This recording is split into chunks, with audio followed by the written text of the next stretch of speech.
Hey guys, tonight we take a slow, sleepy step back, way back, to a time before smartphones, engines, or even forks. You're not a warrior, not a king, not a great explorer.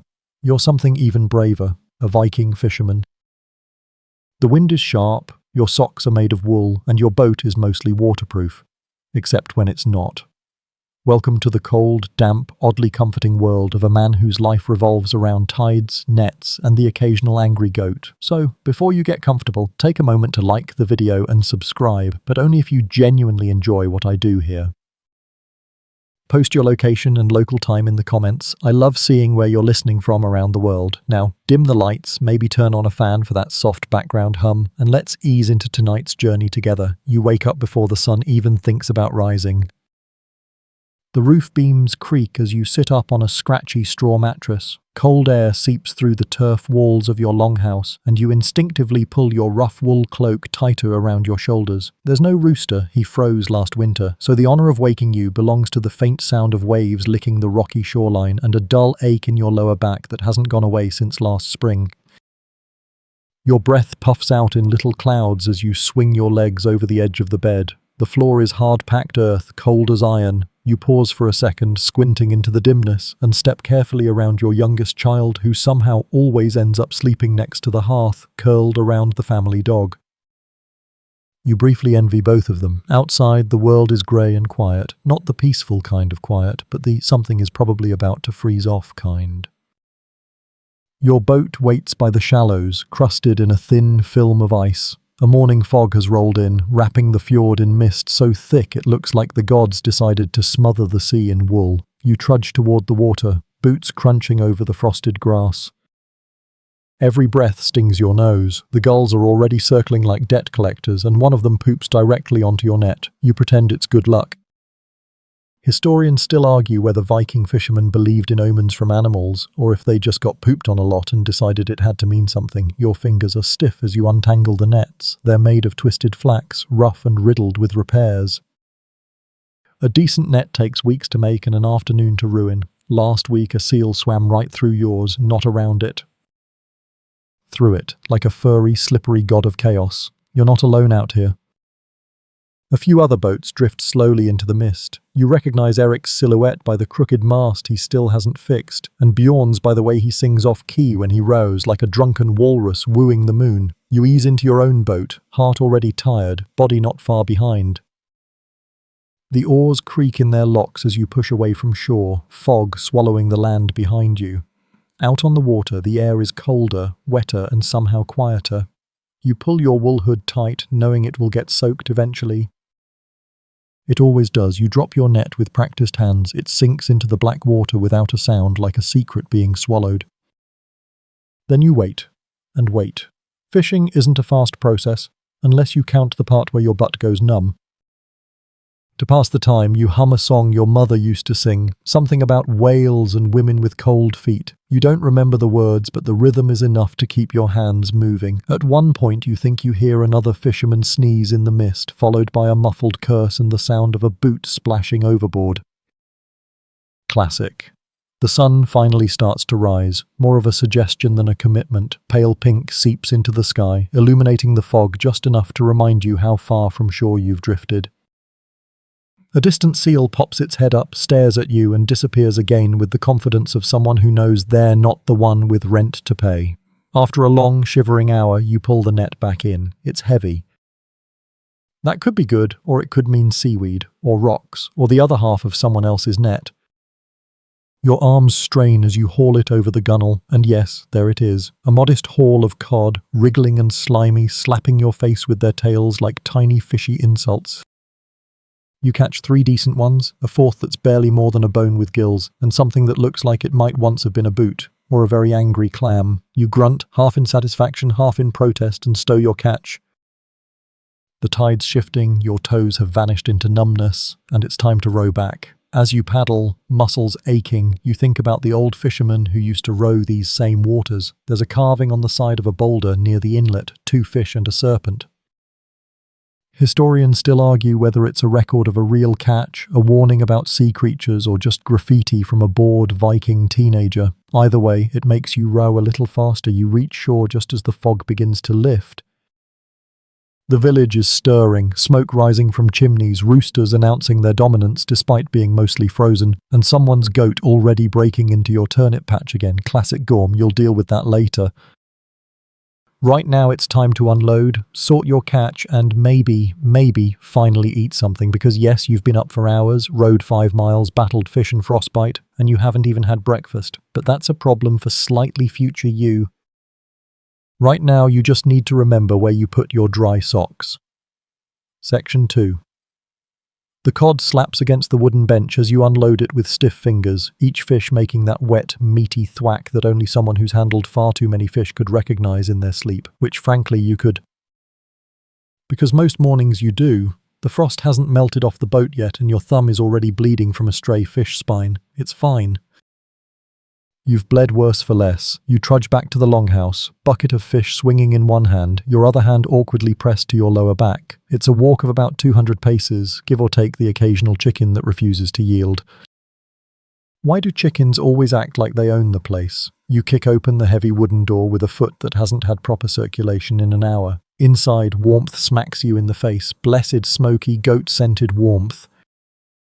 The fire still burns low in the central hearth, surrounded by blackened stones and last night's ashes. Someone left half a loaf of bread out. It's hard enough to break teeth, but hey, fiber's fiber. Your wife, Fridas, gives you a look, not one of affection, more like the look a cat gives a mouse right before deciding it's not worth the energy. You nod solemnly and hold up your catch. Her eyes flick over the fish with the calculating precision of a market inspector and the judgment of a disappointed aunt. She snatches the bucket and mutters something about you bringing home 3.5 fish in a wet boot. You say nothing.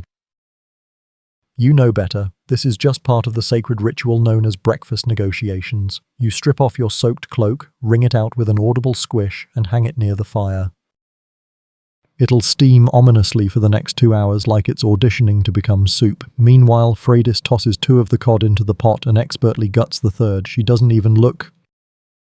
It's like watching someone knit, but with more entrails. Your stomach growls like a dragon with low self-esteem. Freydis finally ladles out a thick porridge made from barley, fish broth, and what you sincerely hope is turnip. She adds a tiny handful of dried berries on top, left over from last summer's foraging binge, and slides the bowl toward you. It's warm, it's vaguely food-shaped. It's perfect. You wolf it down in 3 gulps, scalding your tongue in the process, and immediately regret your choices. Not enough to stop, though. Across the table, your cousin Leif appears. No one invited him, he just lives here now. Sort of. He slides onto the bench, eyes your bowl, and makes a silent calculation. Then, with the dexterity of a man who has done this many times, he scoops the rest of your meal into his mouth. You stare at him. He grins, barley porridge in his beard. You love him. You hate him. Both are correct. Historians still argue, you muse silently, whether Viking communities welcomed extended family or just tolerated them like mold on cheese. Freydis smacks the table with a spoon. Go mend the net, she says, pointing to the tangled mess coiled by the door like a sleeping sea monster. You nod, not because you agree, but because that spoon has been places and you respect it deeply. You grab the net and head outside, muttering under your breath about fish and porridge thieves. The sky has shifted now, still grey, but a lighter shade of maybe not total despair. Other villagers move about, hauling buckets, feeding pigs, pretending not to notice you're still wet. You sit on a rock that's only mostly damp and spread the net across your lap. There's something weirdly meditative about it.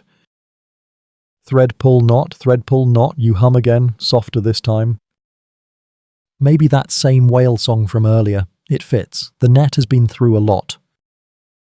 Seaweed seals your neighbour's canoe. There's a hole big enough for a walrus, which you're pretty sure wasn't there yesterday. You begin patching it with practiced hands, your fingers moving more from memory than conscious thought. And that's when your fingers go numb. It starts with a tingle, then a burn, then nothing. Welcome to the daily tradition of freezing your fingertips off while doing fine motor tasks. You rub them against your cloak, then blow on them, then shove them into your armpits for warmth. Yes, it looks ridiculous, but no one's judging. Everyone else is doing it too.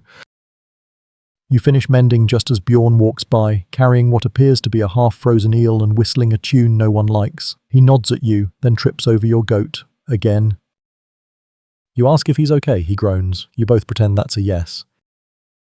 By now, the sun has climbed to about mid-morning-ish, meaning the light is better, the chickens are louder, and you can finally feel your thumbs again. Sort of. You haul the net back inside, where Fridas has already cleaned the hearth and prepared more of the fish. She hands you a hunk of dried cod skin and says, "Lunch."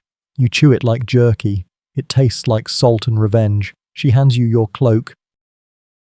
You both know what that means. It's time to go back out, because in the life of a Viking fisherman, there is no lunch break. There is no day off, there is only fish, and the vague promise that someday someone will invent thermal socks. You sigh, pat your cousin on the head, and head for the boat again, back into the wind, back into the mist. Because the ocean doesn't wait, and neither do bills. Section 3, the boat groans under your weight as you ease into it again. The wooden planks, swollen with cold seawater, always creak like they're telling you to turn back, go home, maybe take up basket weaving, but you row anyway, because if there's one thing a Viking fisherman knows, it's that the sea doesn't care how tired you are. It's hungry and it wants your nets, or your dignity, sometimes both. You push off from shore with a practiced grunt, the oars slipping into the frigid water like old friends who never hug. The mist has thinned since morning, and now the fjord opens up like a grey mouth waiting to swallow you whole. You know every rock, every ripple, but that doesn't stop your boat from leaking. Again, you sigh as you feel the first icy trickle creep in near your foot. Of course, the boat is leaking. It's made of overlapping pine planks held together by iron nails, goat hair, and sheer Viking stubbornness. You reach for the bailing scoop, a cracked ladle carved from a reindeer horn, and begin the rhythmic dance of scoop and dump, scoop and dump. It's a little like rowing, just less dignified. Your father used to say, "A dry Viking is a lazy Viking." You never believed him. He also thought onions cured toothaches, and now he only has 3 teeth. Still, the boat floats, which is more than you can say for some of the village's other vessels. Eric's boat once sank during a rainstorm. While still tied to the dock, historians still argue whether that was a failure of craftsmanship or karma for the time he stole Fridas's last egg. You adjust the tiller, angling the bow toward deeper waters. The sun is a pale disk overhead, shining through the thin clouds like a tired candle behind wet parchment. Your breath clouds out in short puffs as you row, muscles already protesting after the morning trip, but the tide is right and there's fish to be found. After about 20 minutes of steady rowing, you drop anchor, a lumpy stone tied to a hemp rope, and prepare your line. This isn't net fishing, this is handline work, the slower cousin. You bait your hook with salted herring, fingers already going numb again, and drop the line overboard. Then you wait and wait. The sea is still, too still. Somewhere behind you hear a splash. Maybe a seal, maybe a sea spirit, maybe Bjorn falling out of his boat again. It happens more than you'd think. You focus on the line, feeling every tug, every twitch. The water laps against the boat in a slow, hypnotic rhythm. You feel your body sway gently with the motion, eyelids heavier than your net this morning. Then, tug, your eyes snap open. You've got something. You grip the line and pull. Whatever's on the other end fights like it's got somewhere important to be. Your arms burn as you heave it upward. Inch by inch, you reel it in, muttering promises to Thor, Freydis, and your lower back. Finally, it breaks the surface. A huge cod, flapping furiously, spraying your face with cold seawater and cod breath. You grab it with both hands and toss it into the boat. It lands with a damp thud, and you stare at it like you've just discovered fire. You laugh, then cough, then laugh again. A few more minutes, a few more casts, and you land 2 more fish, smaller but still worthy. You're soaked, cold, and your fingers look like pickled turnips, but it's a good haul, good enough to feed the family. Good enough to trade for something vaguely clean, good enough to return home and say, "I didn't die today." You glance at the sky, clouds are forming. Dark ones, the kind that look like they're planning something. You start rowing. The wind picks up fast. 1 minute it's a breeze, the next it's slapping your cheeks like a disapproving aunt. You grit your teeth and row harder. The waves rise with a sudden vengeance, chopping against your hull, spraying you with icy foam. The boat pitches, groans, and the leak gets worse. You bail with one hand, row with the other, and yell curses at the sky that would make your grandmother gasp, which is impressive because she once called a bishop a fancy chicken in a hat. Your boat bucks again. A wave slaps over the side, soaking your legs. You paddle with everything you've got, heart pounding like a war drum. You finally see the shoreline, blessed, muddy, chicken-infested shoreline, and row toward it like your life depends on it, which, to be fair, it does. You slam into the shallows, jump out, and haul the boat up the beach with shaking hands. The wind howls behind you, but you're back, cold, soaked, victorious, and slightly shriveled. But back, as you collapse on a rock, panting, you spot little Knut, the blacksmith's youngest, watching you with wide eyes. You look like a drowned goat, he says helpfully. You give him a thumbs up, and you look like someone who's never rowed 2 leagues with a hole in their boat. He shrugs. I'm 5. Fair enough. You haul your catch up to the house, where Fridas meets you at the door with her usual warm welcome, a disapproving grunt and a gesture toward the wash bucket. You strip off your cloak again and sit down beside the fire, your skin steaming like overcooked cabbage. She begins gutting the new catch while you sip lukewarm broth, watching her work. She moves with the grace of someone who's done this 1,000 times. You feel a small flicker of pride, not in the fish, not in the rowing, but in the fact that somehow the boat didn't sink. The day's far from over, but you've made it this far. And tomorrow, you'll patch the boat again. Section 4. Your legs are still tingling from the cold as you sit near the hearth, hands outstretched to catch the flickering heat. The fire cracks softly, throwing shadows that dance across the turf walls of the longhouse. Bits of old soot float lazily through the air like retired snowflakes. You reach for the bowl Fridas left out, a warm, salty broth filled with barley, cod chunks, and something chewy you decide not to investigate too closely. Lunch, if you can call it that, vanishes in a matter of gulps. You set the bowl aside and finally breathe. This is as close as you'll get to rest today. Then the door creaks open and in walks Leif, again. Carrying nothing, offering nothing, already talking. There's a man at the dock, he says, kicking off his boots like he's royalty. Says he's trading fish hooks for iron nails. Also smells like he's been buried with the fish. You blink. Did you help?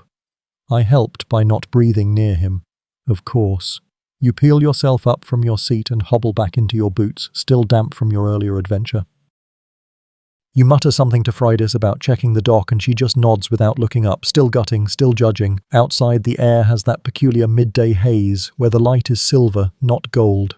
You shuffle past a squawking chicken, past the goat that looks at you with pure evil in its eyes, probably Gorm again, and down the narrow path that leads to the tiny collection of warped piers and uneven planks that make up the village's harbour. It's a generous term. Most of it is just logs tied together and hoping for the best. And there he is. A man wrapped in too many furs, standing next to a makeshift cart full of fish hooks, bone trinkets, and what appears to be a deer skull decorated with beads. You can't tell if he's a trader or just lost. Got nails? He asks by way of greeting. I've got fish, you reply. Fish don't hold boats together, you nod. Neither do deer skulls, but I see one in your cart. He grins, revealing teeth like the coastline, uneven, rugged, and possibly dangerous. Still, a deal is a deal. You trade a cod and a half for 3 new hooks and a suspiciously thin comb. He throws in a lump of wax that smells like rancid butter. You decide to pretend it's valuable. As you walk away, Leif is there again, of course, holding a wooden cup and smirking. Did you give him the cod I caught? He asks. You pause. The one you caught with your mouth. He raises the cup like it's a victory horn. Exactly. You return to the longhouse, drop the hooks in your gear bag, and finally, get ready for your least favourite part of the day, chores. You head around the back to the small wooden shed that leans to the left like it's halfway into retirement.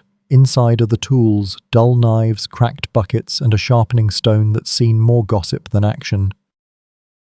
You grab the axe. It's not for chopping wood today, but for shaping a new paddle. The old one snapped last week when Leif decided to swat a seagull mid-row. Historians still argue whether this counts as bravery or idiocy. You sit on a stool and start shaving down a fresh log. The wood curls off in soft ribbons, piling at your feet. It's quiet work, rhythmic, and occasionally interrupted by the distant sound of someone yelling about soup. You suspect it's Bjorn again. He always yells about soup. As you work, your thoughts drift. You remember the stories your father used to tell. about sea monsters that could drag whole ships under with one slurp, about ice spirits who whispered your name if you stayed too long near the cliffs. You don't believe most of it, except maybe the Whispering Cliffs. That place is weird. Still, you've had your own brushes with strangeness, like the time you caught a fish with a silver ring in its gut, or when the fog took so long to lift it felt like the world had forgotten to exist beyond your boat. Sometimes, when you're out there alone, the sea feels like it's watching, the paddles shaping up nicely, a little rough around the edges like lath but solid. You hang it to dry and move on to your next task, checking the fish racks. Outside the house, wooden frames stretch across the rocky ground, covered in hanging cod. The smell hits you first, strong, sharp, and strangely comforting. It's the smell of winter preparation. You inspect the drying fish, turning a few over. Most are fine. One is missing. You glance over and see Gorm the goat, chewing with zero shame. He looks you dead in the eye and continues chewing. You mutter, "That fish was older than you." He belches. By now the sky is tinged with blue-grey. The sun hangs low and shadows grow long. It's the part of the day where time feels fuzzy and everything slows down. You sit by the fish racks, watching mist creep back across the ground like a lazy river. Leif flops down beside you, eating something that may or may not be food. "You ever think about leaving?" he asks, around a mouthful of it. "Where would I go? East or west?" "Anywhere." You shrug. "There's fish here. Fire?" "Family." "Right," he says, chewing thoughtfully. "Also goats." You both stare at Gorm. He blinks, then resumes chewing something he definitely wasn't offered. You head inside once more as night creeps closer, fingers stiff, stomach grumbling again. Freydis is already setting out more broth, and the longhouse feels smaller, cozier now. The smell of wood smoke clings to everything. You sit near the hearth, sore but satisfied, and watch the flames dance. It's not a feast, it's not adventure. But it's enough. And somehow, despite the leaks, the cold, the goat thefts, and Leif's constant commentary, it's home. Section 5. The light inside the longhouse dims as the sun leans deeper behind the mountains, and the walls begin to breathe with the chill of night. You've patched nets, repaired paddles, argued with goats, and now you just want to sit. But of course the roof is dripping again. A slow, deliberate plip, plip, plip echoes through the room as water finds its way through the turf and lands directly into your favourite bowl. The one without cracks, the one you didn't even get to eat out of today. You sigh and drag a basket underneath the leak, wondering how your house is somehow both a shelter and a sponge. Your longhouse, like every other in the village, is built low to the ground, its thick turf walls designed to trap heat and confuse rain. The roof is a woven mat of birch bark, reeds, and hope, and the occasional rock, because why not? It's warm in winter, cool in summer, and always slightly damp, a real Viking spa experience. The interior is simple, one room for living, eating, arguing, and occasionally wrestling the neighbour's dog out of the pantry. Along the edges lie benches layered with furs where the family sleeps, with the hearth at the centre, the heart of the home. It's where food cooks, clothes dry, and toes thaw. You sit near the fire, poking the embers with a stick, thinking of nothing in particular and everything at once.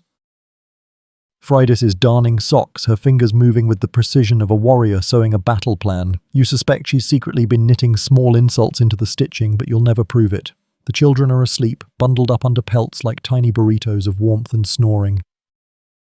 One of them mutters in his sleep about fish with feet. You decide not to ask. Above you, herbs hang from beams to dry, thyme, angelica, and something Freydis insists keeps away evil spirits. It mostly just smells like regret. You glance over at the wall where your tools are neatly lined up, a rusty saw, a carving knife, and a hammer you swear has shrunk over the years. There's also a nail that's bent in 3 directions, which Leif insists is lucky. You insist it's a hazard. He says those things are not mutually exclusive. The smell of smoke, cod, and wet wool clings to everything like a clingy ghost. It's not pleasant. But it's home. You duck outside to check the roof before the rain worsens. Climbing atop the longhouse feels like ascending a muddy hill made of regret. The turf squishes beneath your boots as you scan for loose patches. Sure enough, there's one, a gaping gap where water pours through like it's been invited. You plug it temporarily with some dried moss and mutter a few words to whichever Norse god handles roofing. Probably Loki. That would explain a lot. As you're adjusting the moss, you pause and gaze at the sky. The clouds are parting and the first stars emerge, faint, blinking, watching. You spot the belt of Freya, the god of peace and plentiful harvest. Or maybe it's a cluster of seagull droppings on your eyelash. Either way, it's pretty. You climb down and nearly twist your ankle on a loose stone, which has been there since autumn. You keep meaning to move it. And yet, there it remains, like Leif. Back inside, the warmth wraps around you like an old friend with bad breath. You settle into your usual spot by the fire, boots off, socks steaming gently. Fridas hands you a mug of something warm. It tastes like boiled bark with a hint of berry. You drink it gratefully. A gust of wind rattles the wooden slats of the longhouse walls, but the structure holds firm. Built with overlapping planks, coated in pitch and grit, these walls have stood for decades. Your father built them, and his father before him. You remember helping to rebuild after that nasty winter, the one where the snow came sideways and Gorm somehow got stuck on the roof. No one asked questions. You run your hand along the wall, rough, splintered, honest wood. These timbers have heard laughter, arguments, whispered plans, and the occasional goat fight. They've soaked up spilled broth and tears. They creak with age, but don't break. Kind of like you, historians still argue whether Viking longhouses were mostly communal or individual dwellings. Yours is a bit of both. Cousins drift in and out like smoke, never formally moving in but never quite leaving either. Privacy is a concept, not a reality. You once had a full conversation while someone was sleeping 3 feet away. They still claim they heard none of it. Life enters again, this time carrying a small stool, which he places suspiciously close to the fire. He sits down and immediately pulls off his boots. "Why do your socks smell like regret?" you ask. He grins. "Because I borrowed yours." You blink. You nod. You silently update your will to exclude him from your sock collection. Night deepens. Shadows grow long. The children twitch in their sleep, dreaming of seals or sea monsters, or perhaps the mythical land where fish are already filleted. Fridas finishes darning and sets her basket aside. She stares into the fire. You both sit in silence, the comfortable kind that only happens after decades of shared chores and quiet frustrations. The wind outside howls again. You hear something knock over, probably a bucket, possibly Leif's dignity. You don't get up to check, you wrap yourself in a fur and lean back against the wall. The fire crackles, the roof drips, Gorm bleats in the distance, probably stealing something. Again, and you let your eyelids fall just for a moment, just to listen to the house breathe. Section 6. A sudden crack outside jerks you half awake, though you're not sure if it was thunder or just Leif tripping over the firewood again. The night outside hums with wind and unseen movement, the kind of Viking darkness where everything feels slightly too quiet, too still, like the world is holding its breath. You stir beneath the fur, still half wrapped in sleep and fire warmth. The dripping from the roof has slowed to an occasional plink, and your legs, still stiff from rowing, protest as you rise and stretch. You consider going back to sleep, but there's a weight in the air, the kind that pulls old memories out of your bones. Fridas senses it too. She sits upright beside the hearth, staring into the embers as if they might spell something. A cold wind snakes in under the door, and she mutters under her breath, a prayer or a warning, it's hard to tell. In Viking culture, the line between the two is often blurred. You reach for your boots again, still damp, of course. You slip them on and step outside into the cold, wet blackness. The clouds have scattered, exposing a full moon as sharp and silver as a sword's edge. It casts eerie shadows across the land, painting your home in pale silence.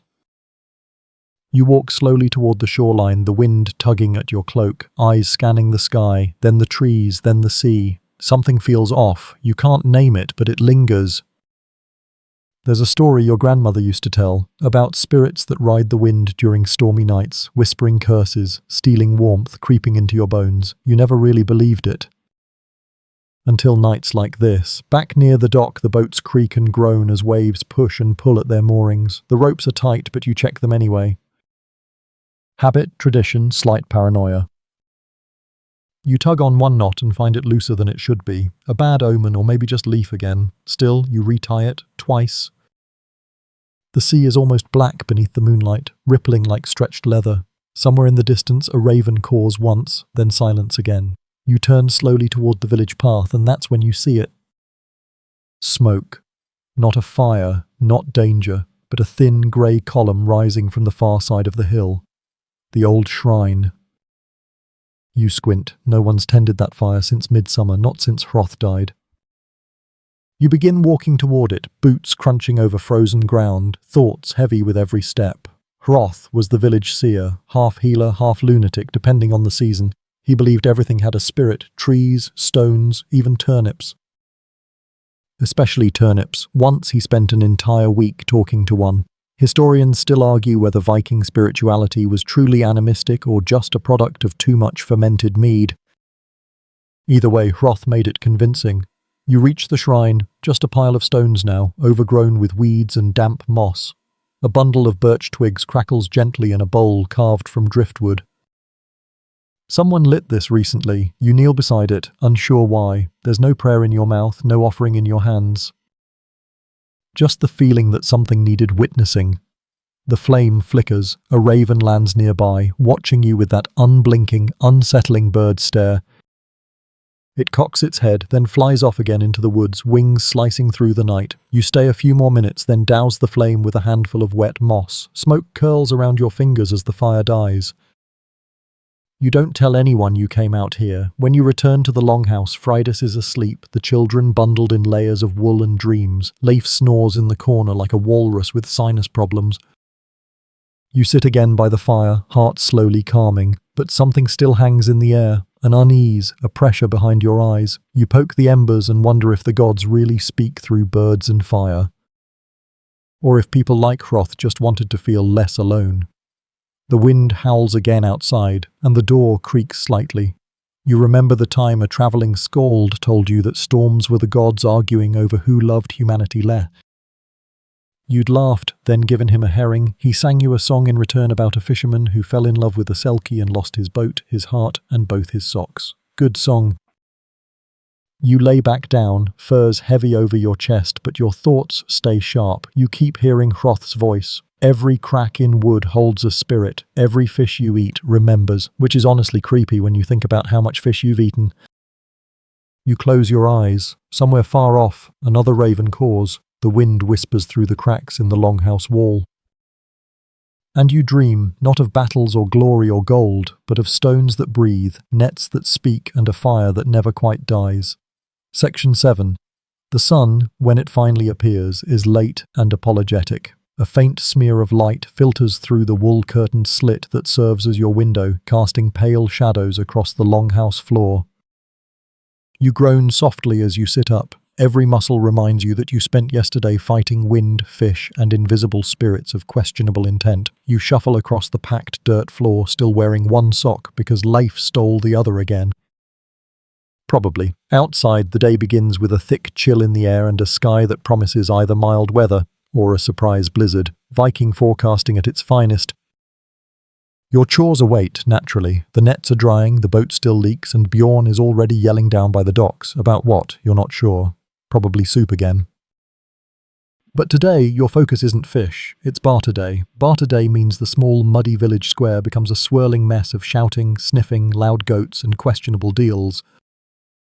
You grab your trade sack, toss in a couple of dried cod, a bone hook, and a small wooden carving of a bear that's supposed to look fearsome, but mostly looks surprised. Freydis reminds you to get more soap root. She does this while handing you a wooden spoon, not as a threat, just a firm motivator.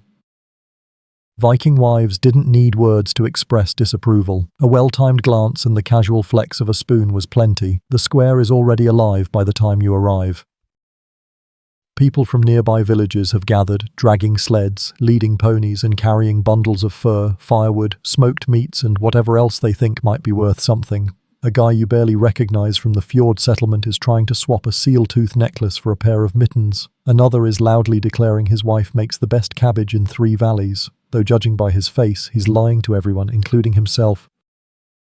You wander past stalls, if stall means blanket-covered boxes and upside-down barrels. A thin woman with 6 braids offers you a spindle of dyed wool in exchange for fish. You almost say yes, but remember Freydis still has 3 full baskets back home and one of them smells aggressively purple. You stop at a man selling tools, chisels, knives, oddly shaped bits of metal. He eyes your fish and grunts. You got anything sharper? You ask, picking up a blade that's seen better centuries. He gestures to a curved dagger with an elk bone handle. You hand over 2 dried cod and your surprised bear carving. He inspects the bear, turns it upside down, and nods solemnly. Deal. You're halfway to your next stop when Leaf appears at your elbow, as always.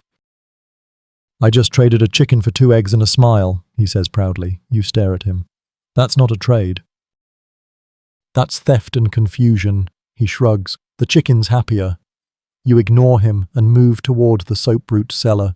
She's ancient, wrapped in layer upon layer of animal hides with a beard more glorious than yours. She eyes your goods, sniffs loudly, then hands you 3 lumps of the stuff in exchange for a smoked fishtail and one of Leaf's boots, which you didn't technically own, but also didn't technically steal. Soaproot smells faintly like onions and despair, but it does the job. Fridas will be pleased. Or slightly less displeased. Same thing, really. Nearby, Bjorn is attempting to trade stories instead of goods. For 1 cup of mead, he declares, I shall tell you the tale of the man who fought a ghost goat. No one wants that story, Bjorn, someone says. It's a great story, Bjorn insists. You leave before he starts rhyming. Bartering in Viking times was about more than survival. It was about relationships. Reputation mattered. If you gave someone bad fish, word got around. If you overcharged for wool, people remembered. One time, someone tried to trade counterfeit honey and ended up getting pelted with onions for 3 straight days. Historians still argue whether that was justice or just everyone being very bored that week. You return home with your modest haul, a new knife, a bundle of soaproot, a small pouch of salt, and a wooden comb you suspect may already be cursed. The village square fades behind you, noise and chaos drifting away as the path curves back toward the shore. Fridas meets you at the door. She inspects your loot like a war chief evaluating battle spoils. The soaproot gets a satisfied nod. The knife earns a grunt. The cursed comb is confiscated without comment. Leaf arrives shortly after, missing 1 boot and humming a terrible melody. I got us a goose, he says. You blink. Where is it? It flew away. Of course it did. You step inside and place the new knife among your tools. It's heavier than your old one, the blade slightly curved, well balanced. You test it on a chunk of dried cod, slices clean, you smile. It's the little things. Dinner that evening is quiet. Fridas boils leftover fish bones into a broth that smells vaguely of wisdom. The children eat without argument. Even Leaf is strangely subdued, possibly still recovering from his egg swap debacle. Later, as the fire dies down and the night returns, you sit beside Fridas in the fading warmth. She leans her head briefly on your shoulder just for a moment. You don't say anything. You don't need to. Outside, the wind has calmed. The stars blink gently in the sky, and somewhere in the distance, Bjorn begins telling the ghost goat story anyway. You close your eyes and let the long day melt away. Section 8. The next morning brings no wind, no rain, no odd bird omens, just a dull grey sky and the sound of someone swearing softly outside your door. You pull on your tunic, tug your cloak tight, and step outside to find Leif sitting in the mud holding 1 sandal and 1 chicken. You ask no questions. He offers no explanation, just nods and says, it was a complicated morning. You glance up at the clouds. The sea looks calm, the tide is low, and there's time to do something rare, catch your breath. Instead of heading for the boat, you walk back into the longhouse, expecting a slow day of mending gear and organising the woodpile. Instead, you are immediately handed a fish, raw. Very raw. Fridas stands there with narrowed eyes and a spoon tucked menacingly into her belt. You sigh. You forgot. It's your turn to prepare the midday meal. In a Viking household, cooking isn't about elegance. It's about making something edible from what hasn't spoiled, which, considering the state of your food storage, is a daily gamble. You inspect the fish. It looks fine. Slightly accusatory, but fine. You gut it, trying not to let it slip out of your hands and into the fire. That's happened before. The kids called it the day the fish escaped the flames. You called it dinner lost and dignity wounded. As the stew pot warms over the hearth, Fridas tends to the herbs, humming a song older than both of you. The kids are outside, wrestling with sticks and imagination. For a brief, rare moment, everything feels quiet. Until your oldest daughter bursts into the longhouse with wild eyes and flailing limbs. "Uncle Einar's here," she yells. You freeze. Friday stops humming. Uncle Einar is not bad, per se, just a lot. He's loud, he smells like fermented herring and ambition. He tells the same 3 stories over and over, one about nearly wrestling a bear, one about trading with trolls, and one involving a goose that may or may not have had magical powers. Historians still argue whether Einar's tales have any basis in fact, or if he simply dreams with his eyes open. He bursts in moments later, arms wide, voice wider. "Nephew," he booms. "I brought you a gift." You brace yourself. He hands you a wooden spoon. Friday arches one brow. You say, "Thank you," because you're not suicidal. He smells like he's walked through 6 villages and at least 1 questionable puddle. But his grin is genuine, and his arms wrap you in a bear hug before you can escape.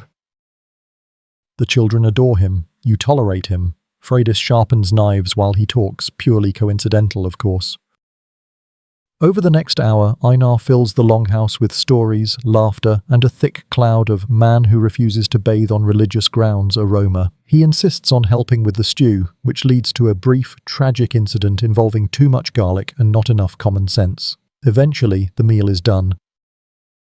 You all eat around the hearth, the bowl passed from hand to hand. Einar compliments your cooking. Freydis gives you a rare smile.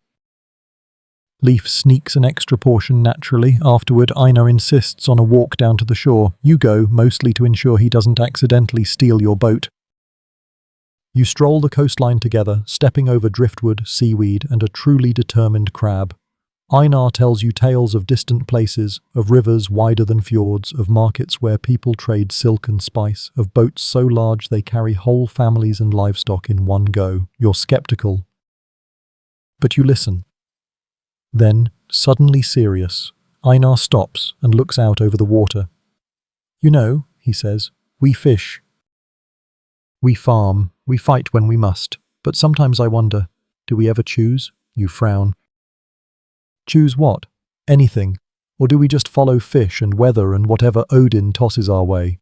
You don't answer, not because you don't know, but because maybe he's not really asking you. Maybe he's just saying it out loud so the sea can hear. You both stand in silence, the tide brushing against your boots. Eventually, he shrugs. "Still not a bad life. The stew was good." You grunt in agreement. By late afternoon, Einar's on his way again, walking back down the trail with his spoon in his belt and a song on his lips. You watch him go and wonder if you'll ever be like him, wandering, bold, carrying half-truths and whole fish stories. Back inside, Freydis is scrubbing the stew pot. The kids are pretending to be raiders, stealing imaginary treasure from the goat pen. Leif is nowhere to be seen, which is concerning. You sit by the hearth again, back where the day began, and stretch your legs. The spoon Einar gave you is lying nearby. You pick it up. It's carved roughly, uneven, a little awkward. But solid. You decide to keep it. Section 9. Morning creeps in like a tired traveller, grey, quiet, slightly damp. You rise to the smell of smoke and last night's stew, still lingering like a stubborn guest. Freydis is already up, grinding grain with the intensity of someone who considers breakfast a sacred duty. You pull on your cloak, stretch your sore arms, and prepare yourself for something different today. You're going upriver. A few days ago, a rumour drifted into the village on the back of a travelling merchant. The herring have moved northward, up through the fjord, past the bend where the trees get strange and the water turns colder. Fish rumours are taken seriously in your world. They're the closest thing to prophecy the village trusts. So, naturally, you pack your gear. Rope, bait, spare paddle, knife, and what may or may not be a good luck charm made out of fish bones and dental string. You're not superstitious, not really. You just don't take chances with herring. Leif insists on coming. Of course he does. He brings half a loaf of bread, a chunk of old cheese, and absolutely nothing useful. But he has stories and a song, and somehow the uncanny ability to spot birds no one else sees. You push off just after sunrise, the water glass smooth beneath the boat. The oars dip into the fjord with soft rhythm, and you settle into the movement, the cadence, the low thump of wood against water. The mist parts for you slowly, like a curtain that's still deciding whether it wants to reveal anything interesting today. You row for hours, passing cliffs crusted with moss and pine trees leaning at impossible angles. Occasionally, a deer watches you from the bank. Once, a fox. And once, maybe, something with antlers that vanished the second you blinked. Leaf tells you about the time he followed a herring upstream for an entire day. He insists it was the size of a canoe and twice as smart. You ask if he was hungry at the time. He nods solemnly. Starving. The sun rises higher, and the sky burns off the last of the mist. You round the bend near the mouth of the second valley, the place where the water narrows and the land closes in.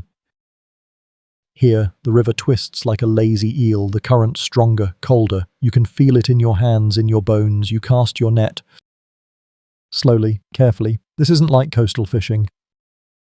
Here, the river flows fast, the fish move faster, and your net could tangle on a submerged tree in seconds. Then you wait, and wait. And get splashed in the face by Leif trying to scare off imaginary water spirits. You glare at him. He apologizes with a mouthful of bread. Hours pass, the wind picks up, the air smells like snow. You catch 2 fish, good ones, heavy and bright, but not herring, not even close. You sigh. You're not ready to give up, but it's hard to argue with a numb backside and the creeping suspicion that the fish moved just to spite you personally. And then, you see it. A flash just below the surface, silver. You both freeze, the boat rocks gently, another flash. Then another. You grip the net like it's a holy relic and ease it into the water again. This time you feel it catch. Lightly, tightly, you pull, steady, slow. Leif leans over the side, wide-eyed. 3 herring, then 5. Then more. It's not a huge haul, but it's the promise of one, the beginning of something. You haul them into the boat, heart pounding in a quiet, satisfied way. Leif claps you on the shoulder. See? He grins. Told you the fish sent me a dream. You dreamt about pickled onions last night. Same thing. You row back slowly, the river pushing against you like a tired elder who doesn't want to let you go. But you've got your fish, you've got your proof. You've got a story to tell, whether anyone believes it or not. Back in the village, the sun is dipping low. Fires are already being lit.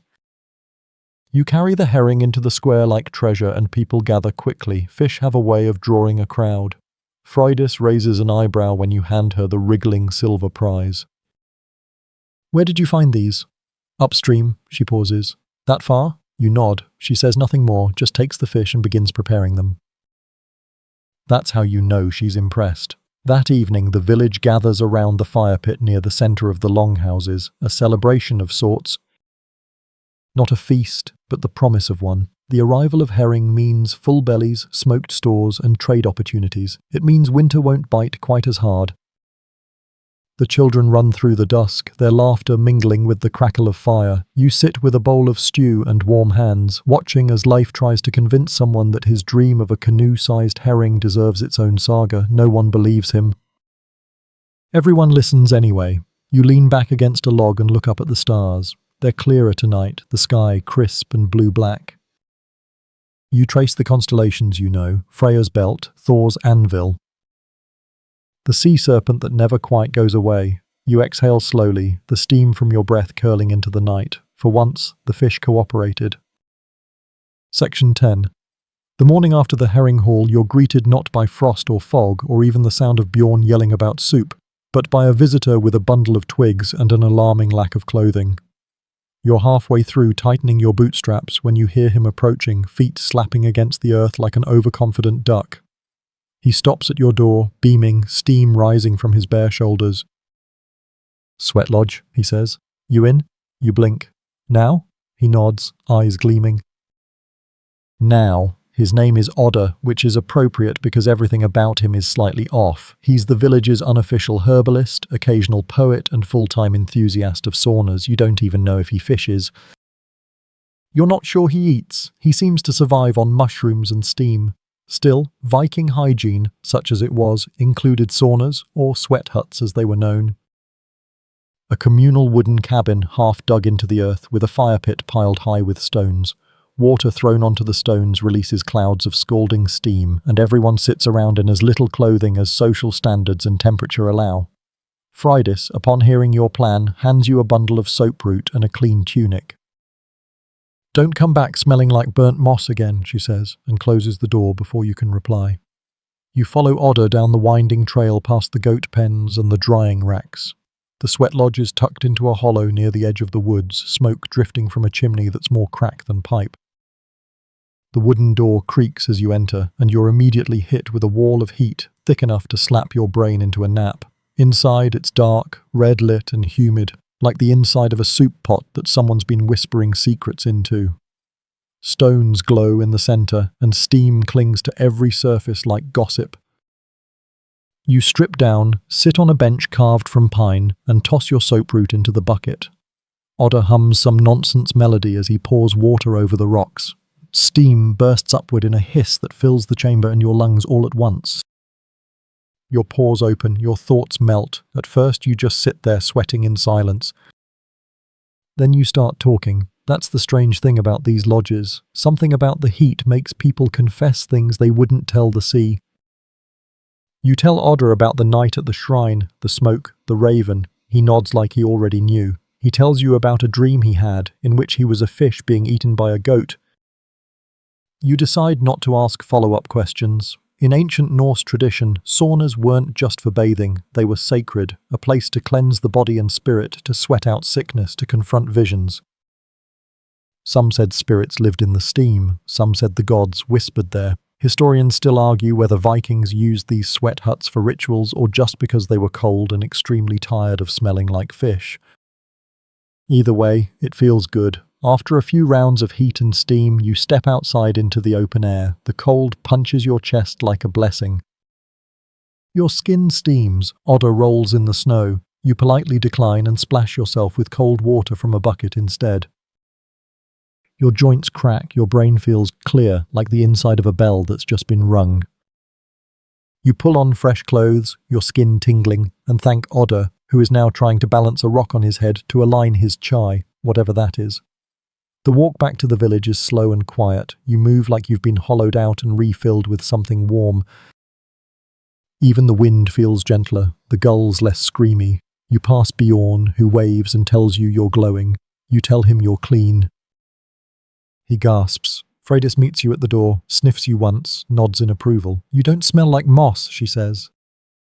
Progress. You spend the afternoon cleaning tools, organizing hooks and scrubbing dried fish slime off your best knife. The chores feel easier somehow, as if the sauna burned off not just sweat but complaint. Later, Leaf appears, wet and muddy and out of breath.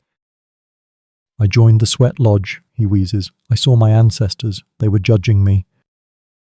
With spoons. You stare at him. You were only in there for 4 minutes. Very judgmental spoons.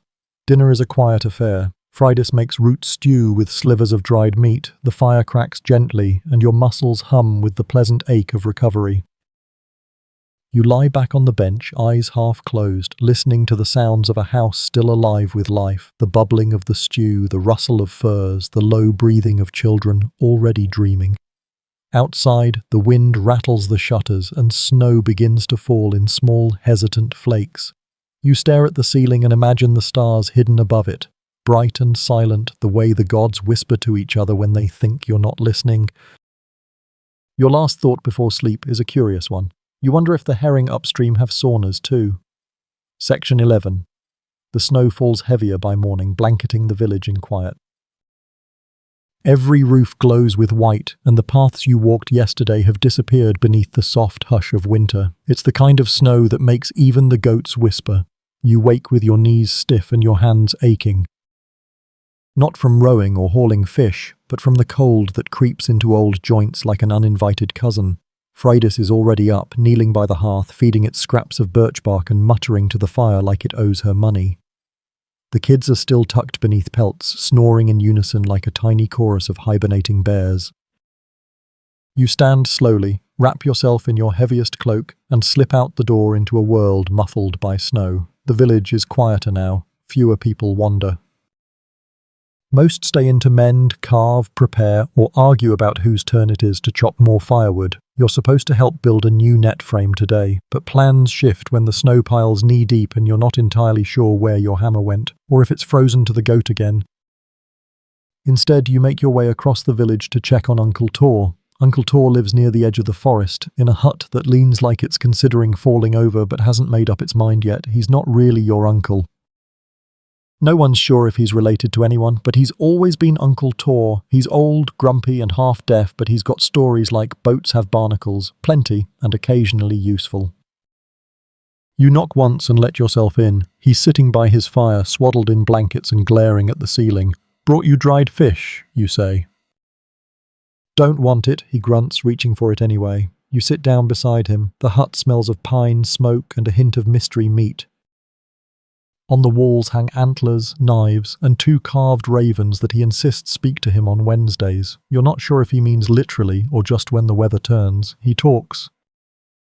Mostly about his nose. "It turned purple again," he mutters. "Woke up and it was blue yesterday." Then purple. Might fall off. You glance at it. It's definitely red. Maybe wine-coloured, but still attached. He blames it on a feud with the wind. "The wind knows what it did," he adds darkly. You nod solemnly. "I'm sure it does." Then the conversation turns to last winter's feud, a classic Viking tradition. Someone accused someone else of stealing a sheep. Accusations flew. Turnips were thrown. It culminated in a standoff during the Yule feast where someone challenged someone else to a fish-slapping contest. No one remembers who won. Everyone remembers who got slapped. You listen, sip the weak birch tea he offers, and stare into his fire. There's something soothing about the way he rambles, like being wrapped in a story that doesn't care if it makes sense, only that it keeps going. Historians still argue whether Viking feuds were destructive or cathartic. They were rarely quiet, usually dramatic, and often resolved through marriage, exile, or just everyone forgetting about it the next spring. You tell him about the herring you found upriver. He grunts. "That's a good omen." "Because fish mean food?" "No, because the river wants to be followed." "It's hungry." You blink. "Hungry?" He nods very seriously. "The river's never full." "Just distracted." You make a mental note to maybe avoid swimming until spring. Eventually, he waves you off. "Go on." You've got things to freeze. You step outside into brighter snow and brighter cold. Your breath puffs out like steam and your fingers immediately begin regretting their life choices. As you walk back through the village, you pass children building a snow bear.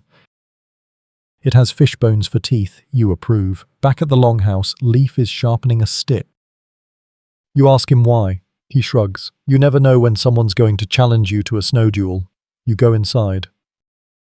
Fridas is drying herbs over the hearth and humming a tune you don't know. She pauses only to remind you, firmly, that someone still needs to check the fish racks. You sigh, pull on mittens and head to the shed.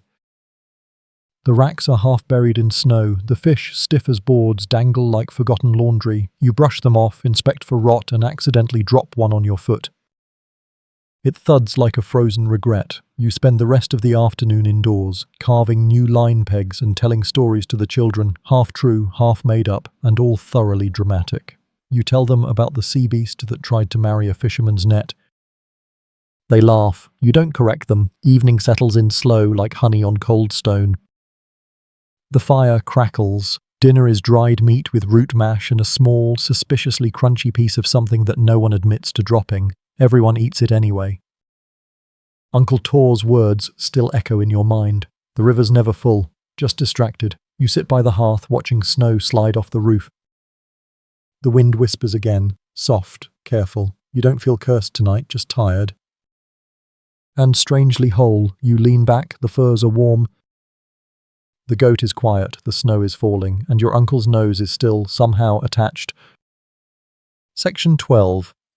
The next morning is wrong. You feel it before you open your eyes. The kind of quiet that isn't peaceful, just too quiet. No chicken squawks, no distant hammering, not even Leaf tripping over firewood and swearing at inanimate objects. You sit up slowly. The hearth still glows with the last of last night's coals casting a faint orange breath across the floor. Fridas is already awake, seated by the fire, hands still in her lap. She doesn't move. She doesn't even look at you. "What is it?" you ask. She simply points outside. You pull on your cloak, step into your boots, and walk to the door. You open it. And stop. There's something arranged in the snow just outside your door. Bones. Laid out in a spiral, perfect, clean, deliberate, mostly fish bones but also bird, and one curved rib that clearly doesn't belong to anything you've caught. You scan the area. No tracks, no sign. Nothing but wind and snow and this offering, warning, joke. Leif walks up behind you, chewing something and squinting. "You've made a friend," he says around a mouthful. You don't respond. In Viking culture, bones weren't just refuse, they were tools, tokens, sometimes even symbols of protection or threat. An arrangement like this, it means something. You just don't know what. Historians still argue whether such bone markings were ritual, superstition, or just a creative way to get your neighbor to stop stealing your firewood. But this feels personal. You step around the spiral carefully. Nothing's broken. Everything's deliberate. You don't touch it. Not yet. Freydis comes out behind you, frowning. "Who would do this?" "No idea," you say. And then, almost immediately, "Bjorn?" She smirks. "Maybe, but it's a bit subtle for him. You leave it for now. The snow will either bury it or the wind will scatter it. Or something will return to finish whatever message it started, but you carry it with you as the day begins. It sticks in your mind like a sliver. Later that morning, the village gathers for the seasonal bone casting. It's tradition. Midwinter. Everyone brings something, a trinket, a bone, a token, and they gather at the fire circle. The elder, this year it's Inga, who's about 90 and stronger than everyone under 40, casts the bones to read omens, or at least pretend to. You arrive a bit late. Freydis brings a carved seal tooth. You bring a broken net weight. Leif brings a spoon. No one's surprised. Everyone gathers in a rough circle. The fire crackles in the center, and Inga steps forward. Wrapped in so many furs, she looks like a very stern bear. She holds a pouch tied with sinew and mutters to herself as she shakes it. Then, with a slow and theatrical flourish, she tosses the contents into the fire. The bones clatter, the flames hiss, everyone leans in. She pokes one with a stick, stares into the smoke, squints hard, and then finally says, "Change is coming." There's a moment of silence, then someone coughs, someone else sneezes. Leif claps. "You say that every year," someone mutters. "And I'm never wrong," Inga snaps. You smile. It's a game, but it's also something more. The bones may not tell the future, but they do make people pause, pay attention. They pull the villagers out of routine and back into the present, even if only for a moment. The fire burns lower, the bones left to whiten in the coals. As the crowd disperses, Freydis stays behind, staring at a charred sliver shaped like a crescent moon. "You thinking about the bones on the doorstep?" you ask. She nods. Still no clue who left them. She doesn't answer right away, then finally says, "Sometimes it's not who, sometimes it's what." You raise an eyebrow. She shrugs. Some things come back, especially in the cold. The rest of the day is ordinary enough to feel strange after that, hauling firewood, boiling turnips, fixing a cracked bucket. But the air feels thicker, and everyone walks like they're waiting for something. Even the goat is quiet. That night, after the children fall asleep and Leif finishes telling a completely fabricated tale about a walrus who became a priest, you step outside for air. The sky is clear, the stars burn bright and cold, and the moon hangs low over the fjord like it's watching, judging, waiting. You walk to the spot where the bones were. Gone, not scattered, not buried. Gone. The snow is undisturbed. You turn back slowly, heart beating just a bit faster. Inside, the longhouse is warm again. Freydis has already curled up, the dog is snoring, and the spoon Leif brought to the fire circle is now being used to stir tomorrow's porridge. You sit by the hearth, staring into the flickering orange glow, thinking about spirals and omens and the way cold gets into more than just your skin. You remember what Hroth used to say, "The dead don't speak loud, but they don't go far either." You close your eyes, and somewhere, just before sleep takes you, you think you hear bones tapping together in the dark. Section 13. You wake before the light touches the roof beams. The hearth has burned low, the house is quiet, and the cold is back inside your bones like a familiar guest. The dog lifts its head but doesn't move. Even it knows today is going to be long. You slip on your boots, feeling for dry socks and finding only something questionably damp, and step out into the cold. Today is your turn for night watch. Yes, night watch, except you take it at dawn, because tradition says the darkness before sunrise is when the worst things happen. Not during the deep night, that belongs to dreams, but right before the world wakes up, when the sea is still and the wind hasn't made up its mind, that's when old things move. Or so the elders say. Your job isn't heroic, you don't wear armor. You don't carry a sword. Just a small axe, a fur-lined cloak, and the knowledge that if anything does go wrong, you'll probably be the first to find out, or not find out, depending on how it goes. You take your post near the southern bluff, where the fjord narrows and the wind whistles like a bored god. The watchtower isn't really a tower, it's a raised platform made of rough timber and questionable nails. It creaks when you sit, and one of the beams flexes more than you'd like. You settle in, cloak wrapped tight, hands tucked into your armpits for warmth. The stars are just starting to dim. Above, the sky is dark navy with a faint silver thread crawling along the horizon. You watch the sea, and the sea watches you. You scan for sails, silhouettes, anything unusual, but it's still, too still. The air is thick with frost, the kind that makes your beard crackle when you exhale. Below, the shoreline glimmers faintly with rime ice, and a slow tide pulls at the anchored boats like it's trying to remember their names. Suddenly, movement. You freeze. Someone, emerges from the woods near the path to the old burial mounds. You squint, unsure whether it's a person or a shadow playing tricks. They walk slowly, hooded, wrapped in a dark cloak. You don't call out yet. You wait. They stop by the edge of the trees and crouch, doing something with the snow. Maybe placing something down, maybe taking something away. Then they rise and vanish back into the woods without a sound. You stay still for a long time. When the sun finally peeks over the fjord's edge, golden and cold, you climb down and walk to where the figure stood. There's a circle in the snow, not bones, this time it's feathers. Raven feathers, arranged in a ring around a single carved stone shaped like an eye. You don't touch it. Later you tell Freydis. She doesn't flinch, just nods once and says, "Ravens again." You both know what that means. In Norse beliefs, ravens weren't just birds, they were messengers, carriers of thought and memory. Hugin and Munin, Odin's ravens, flew across the world to bring him knowledge. Seeing raven signs near the burial mounds, that's not nothing. Historians still debate whether these practices were symbolic or literal, but to you and to everyone in your village, symbolism is literal. If the gods send signs, you don't need to understand them. You just have to respect them. You leave the feathers alone.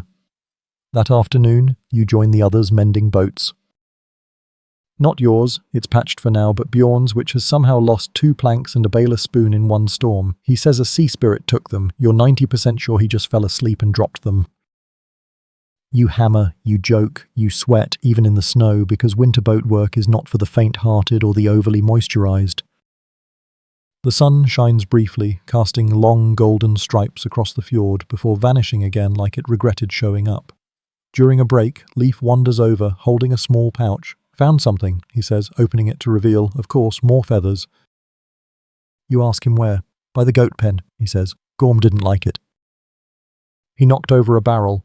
"Because of the feathers?" "No, because I stepped on his tail." "Fair. You and Freydis decide to gather some elder bark and make a small offering at the shrine, not because you're afraid." "Not exactly, just because it's polite." You walk together in the late dusk, the light dimming fast. The shrine is quiet. You place the feathers gently at the base, alongside the bark and a thin ribbon of smoked fish. You mutter a few words. Not a prayer exactly, just a statement. "We saw, we understand. We'll listen." The wind stirs the trees in response. You both walk back in silence. That night, the wind rises. Not a storm, but something close. You sit by the fire, oiling your axe, while Freydis sharpens her carving knife. The children are asleep again, curled up and warm. Leif is playing with a bone whistle he insists keeps wolves away. It's very high-pitched and very annoying. Eventually, you settle into sleep, but not before glancing once more at the shuttered window, half expecting to see a raven watching, half hoping you don't. Section 14. The storm doesn't arrive that night, but hunger does. You feel it the next morning like a silence under everything else. The stew pot is nearly empty. The dried cod pile has shrunk to something that looks more like a garnish, and the smoked herring that once hung in proud rows along the rafters. Gone. Eaten, or worse, traded away for Bjorn's mysterious herbal tonic, which may or may not have just been water with pine needles. You're not starving, not yet, but you're close enough that your stomach makes sad whale noises whenever someone says the word turnip. And you're not the only one. Fridas measures out the morning's meal in silence, a thin porridge of barley and fish scrap broth. It tastes like disappointment and grit. The children don't complain, that's how you know it's serious. You eat it slowly, pretending it fills you, pretending it warms you. You even let Leaf have the last spoonful, mostly because you think he needs it more than you. His face has that wide-eyed, faintly dizzy look he usually reserves for after chasing goats in the sun. Fridas stands when the bowls are empty. "We'll need to dry roots today," she says, "and check the traps in the woods." You nod. The traps are simple, loops of cord and bent saplings meant to catch rabbits or anything smaller than gorm. You haven't checked them in days, partly because you've been busy with the river, partly because, well, you're not great at finding rabbits. They're better at hiding than you are at surviving, but today, you try. You wrap up tight, strap a knife to your belt, and walk with Freydis into the woods. Snow crunches beneath your boots, loud in the hush of morning. The trees rise up around you, tall, bare, and watchful. The forest in winter always feels like it's holding its breath. Or maybe waiting. You check the first trap, empty, the second, snapped. No sign of a rabbit, just fur and broken cord, probably a fox or something less polite. Fridas says nothing, just resets it, her hands steady and practiced. By the fourth trap, you finally find something. A bird not quite frozen, not quite fresh, it's small, scrawny. But it's meat. She nods, you wrap it in cloth and move on. On the walk back, you find mushrooms poking out from under a rotting log. Fridas inspects them, sniffs once and mutters, "Mildly poisonous, boil 3 times. Might live. You take them anyway. Back at the longhouse, the village is beginning to stir with that peculiar, anxious energy that only arrives when the food starts running out and the weather starts getting colder. The elders call a meeting. You gather near the communal fire with a dozen others, each one bundled in fur, each one trying not to look like they're thinking about the shrinking food stores. "There's talk of raiding," says one man. You feel your stomach clench. Not fear, just a tired, familiar twist. Raiding is the last resort. It means taking what you need from others, villages, trade caravans, sometimes even neighbours who won't be expecting it. You've done it before. You've stood on strange shores, soaked to the bone, with a blade in one hand and a heart full of reasons, but you also remember what it cost. A silence settles over the group, then someone else clears their throat. "There's also the sea," they say. The shelf to the west, deeper waters, dangerous waters. The western shelf is known for big fish. Massive cod, sometimes halibut the size of sleds, but it's open sea, strong current. Wild waves and strange stories, boats swallowed whole, fish that sing, waters that don't reflect the sky. Historians still argue whether those stories were metaphor or madness. But every village has one boat that didn't come back. Every village has a name they stopped saying after winter. Still, you nod. "I'll go." Leif immediately chimes in. "I also volunteer." Everyone groans. The next day you prepare. You sharpen your hooks, reinforce your boat, triple-check your lines. Fridas packs smoked roots and hard bread. No one says it aloud, but you all feel it. This might work, or it might be the last thing you do for a while. You set out at dawn. The water is calm at first, the fjord guiding you gently toward the open sea. You row with steady rhythm, muscles moving on memory. Leif rows beside you, mumbling some kind of chant he claims is protection from sea serpents. It mostly sounds like off-key humming. You reach the edge of the fjord by mid-morning. Beyond it lies the shelf, deeper waters, wilder places. You cast your line, the boat rocks, the wind picks up. You wait and wait, then suddenly pull. Something's on the line, big, heavy. You grip with both hands as it fights. The boat tips dangerously. Leif yells something about naming the fish after his aunt. You pull, again.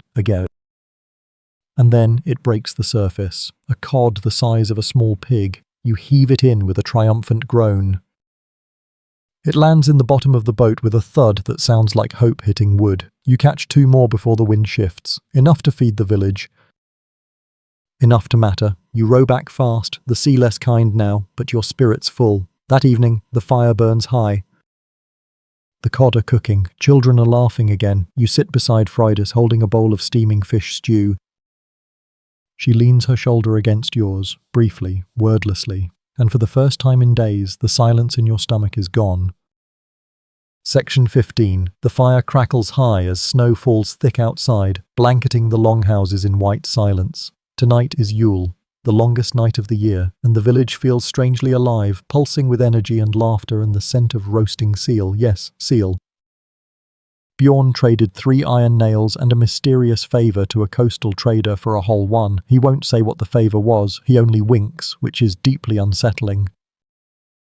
The children are already chasing each other around the central fire pit, faces smeared with soot and joy. Fridas stirs the stew cauldron while shouting instructions at Leif, who is currently attempting to carve a festive goat from a turnip. It is not going well. You, meanwhile, are in charge of firewood and not setting anything important on fire, a job you once failed when a torch caught the hem of your cloak and turned you briefly into a screaming, smoky meteor. You've since improved. Slightly. Yule in your village isn't just a feast, it's a ritual. A collective exhale at the deepest part of winter. You're not celebrating survival, not yet, you're celebrating resilience. The fact that you're still here, still fed, still stubbornly refusing to freeze to death. The fire is part warmth, part message, a signal to the gods, we haven't given up yet. There's a huge pile of pine branches by the center of the square, covered in red dyed wool and offerings, bones, carved wood, feathers, even a single bronze coin someone definitely borrowed from another village. At midnight the branches will burn, the smoke will rise. And with it, your collective hope that the sun will return, and your toes won't fall off. Fridas hands you a bowl of stew. It smells like seal, onions, and vague triumph. You sit beside her on a low bench as Leif begins his toast, a tradition he takes far too seriously and far too often.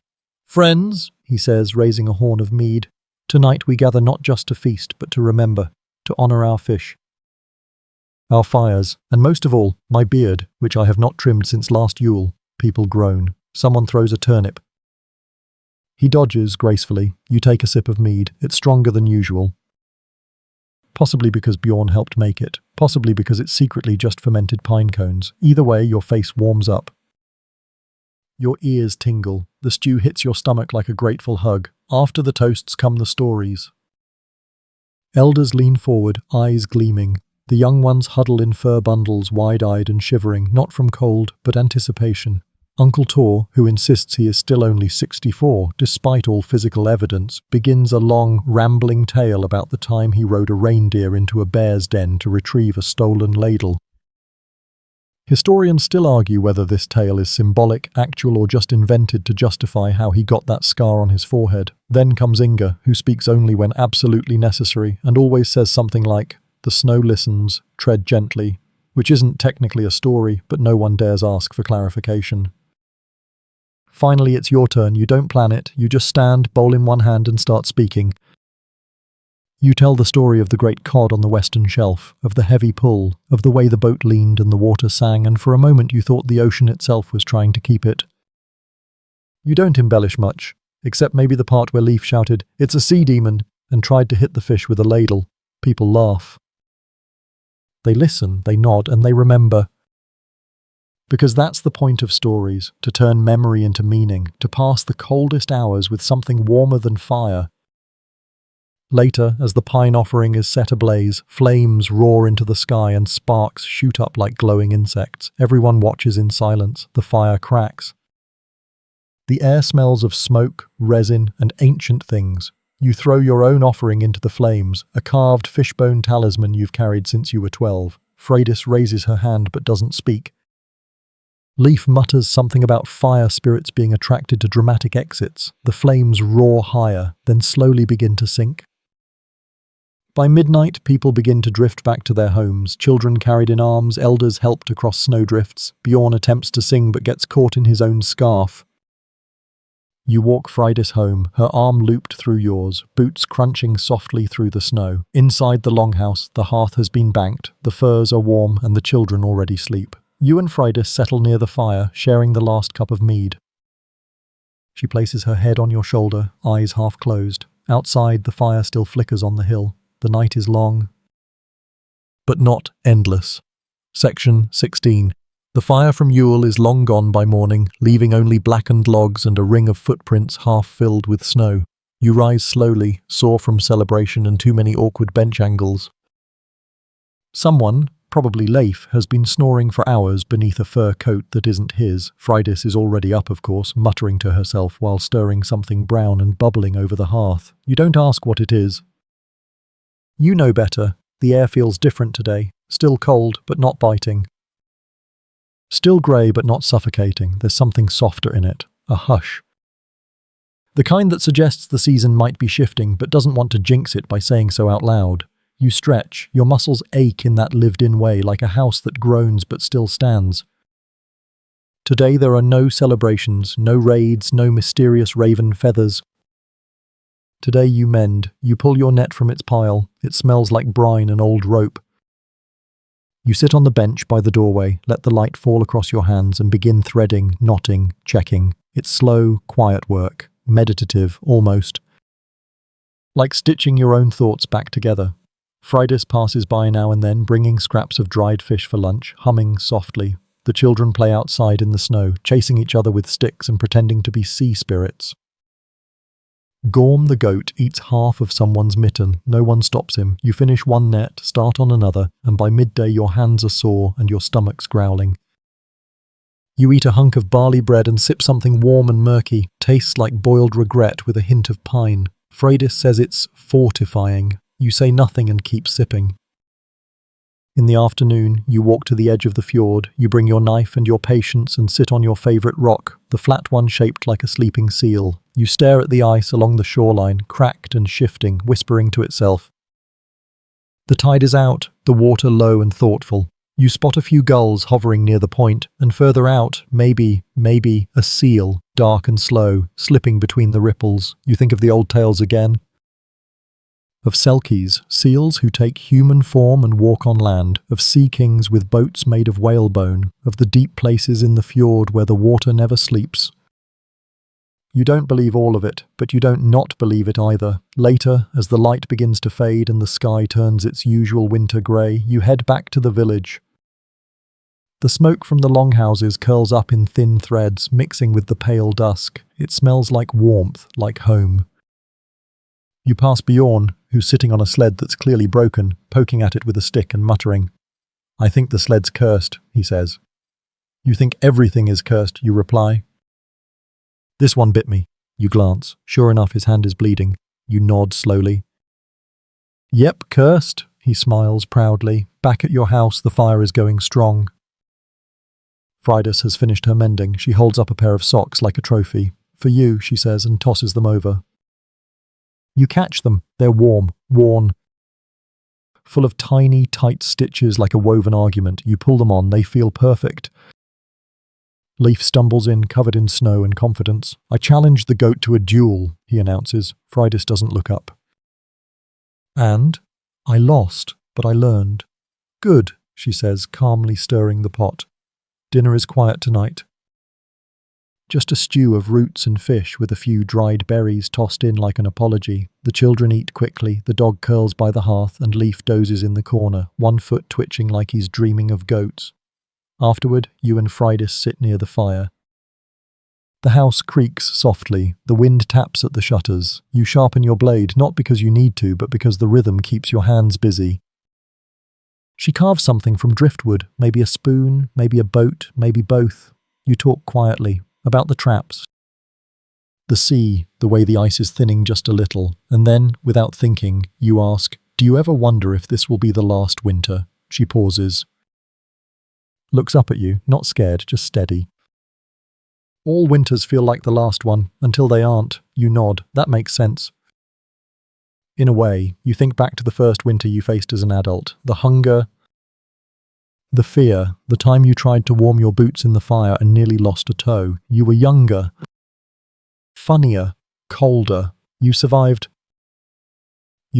many winters since, and this one, this long, strange, bone spiral, raven feather, seal roast Yule of a winter, is just one more on the list. You poke the fire with a stick, stirring sparks. The flames rise briefly, then settle. Fridas leans her head on your shoulder, and in that moment you realize something. You're not just surviving anymore. You're living. Section 17. The days begin to stretch just a little. A few extra minutes of light here, a patch of ice that doesn't reform there. It's not spring yet, not by a long shot, but the world is tilting. You feel it in your bones, the way a stone feels the river shift before it moves. You rise early, out of habit more than need. The village is quiet. Even the wind feels tired, slipping lazily through the eaves rather than rattling them with purpose. You step outside, wrapped in your cloak, and breathe in air that doesn't hurt. Progress. You walk to the shoreline slowly, the familiar rhythm of boots in snow matching your heartbeat. The fjord is still, a mirror broken only by lazy currents and the occasional curious sealhead bobbing up like it forgot what it was doing. You sit on your usual rock, the sleeping seal-shaped one. The sun peeks out over the hills in a way that feels less accidental than usual. You sip from a warm cup of something vaguely resembling tea, and for the first time in a while your fingers don't go numb halfway through the second sip. From this spot you can see nearly everything. The longhouses clustered like old friends leaning into one another. The nets drying on crooked poles, whispering in the breeze. The smoke rising from hearth fires, soft, constant, full of stories. This place has aged with you. Or maybe you've aged into it. Once you were the boy racing down to the dock with tangled rope and big dreams. Now you're the man sitting still enough that a snowbird lands on your shoulder, just for a moment, before flying off like it never needed you at all. You hear someone behind you, Fridas. She doesn't say anything. Just hands you a piece of bread still warm from the coals and sits beside you. You eat in silence. Eventually she says, "They're calling for you." You turn. In the square, the children are gathered, furs bundled tight, faces red and eager. Leaf is there, trying to convince them that the only proper way to end winter is by reenacting a legendary goat duel. You sigh. Loudly, then stand. The children cheer as you arrive. One of them hands you a stick. You raise an eyebrow. "What's this?" "A sword." Another chimes in. "You're the Sea King." You look to Leaf for an explanation. He shrugs. "I may have told them about your cod battle. They think I wrestled it," you say. "They need to think that." You raise the stick. The kids yell. Snow flies. The day melts into laughter, mock battles, and the occasional goat interruption. You lose a pretend leg in a pretend sea monster attack. You win it back with dramatic flair and a conveniently placed pine cone. By evening, you're soaked, sore, and more alive than you've felt in weeks. You eat dinner by firelight, the warmth seeping deeper this time. It's not just food, it's nourishment. The stew is thicker. The bread is softer. Even Bjorn's mead tastes less like moss. The children fall asleep quickly. So does Leif, still wearing one mitten and muttering something about herring diplomacy. Fridas finishes stitching up a new tunic by the fire, her fingers moving slower than usual but steady. She leans her head against your arm. You don't move. Outside, the snow begins to fall again, but gently now, like the sky is practicing. You think back on all the seasons past. The storms, the fish, the odd omens, and the ridiculous fights. The quiet mornings and the loud feasts, the days where nothing made sense, and the days where everything did. You've built nets, boats, fires, and memories here. You've endured hunger, loss, and long, sleepless nights, and still, you're here. A fisherman, a father, a husband. A stubborn, half-frozen, soot-smudged Viking with a limp in his left leg and more stories than scars. And now, as the fire dims and the last log settles into its soft red glow, you feel your breath slow. The village sleeps. The wind rests. Even the fjord, so often stirring and sighing, lies quiet. You lie back on your sleeping bench, wrapped in furs that smell of smoke and salt and home. You hear the soft breathing of those around you, your people, your stories, your heart. Outside, the snow continues to fall, a silent curtain tucking the world in. The stars blink lazily above the longhouse roof. The sea is out there, still waiting, always waiting, but for now, it too is quiet. Your hands, rough from rope and oar, rest gently on your chest. Your muscles soften. Your thoughts begin to float. You remember the cold mornings, the mist, the call of the gulls, the warmth of the fire, the small victories, the seal stew, the laughter around the hearth. You were always more than a fisherman.